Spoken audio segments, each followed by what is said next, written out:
Hello everyone, today I will show you my top favorite ways how you can improve highlights, and first method is curves. Let's create a curves layer, change it to a screen mode, go to properties, color range, highlights and adjust it as you like.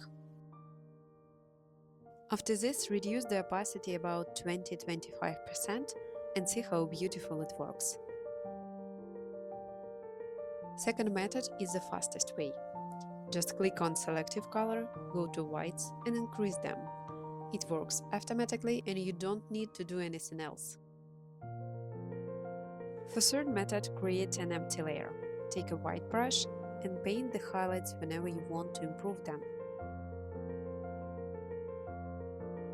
When you're ready, just double-click on a layer to open Layer Style window and move Underline Layer slider to the right.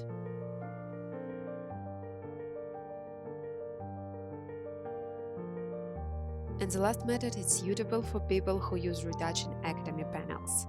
So you simply open the panel, click on the Glow and Scan button, take a brush and paint over all the highlight areas you want to improve.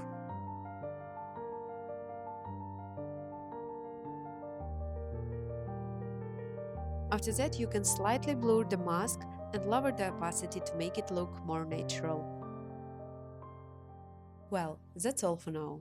Let me know in comments which method you like the most, and don't forget to subscribe for more retouching videos.